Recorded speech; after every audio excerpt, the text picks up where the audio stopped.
দর্শক, এবার চতুর্দিক থেকে পুলিশের আক্রমণ ইনকিলাব মঞ্চের সদস্যদের প্রতি। আমরা দেখতে পাচ্ছি যে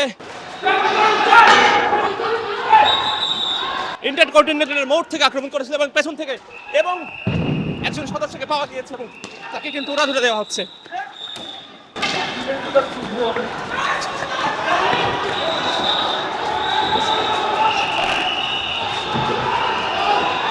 এবং যাকেই পাচ্ছে তার উপর পুলিশের আক্রমণ।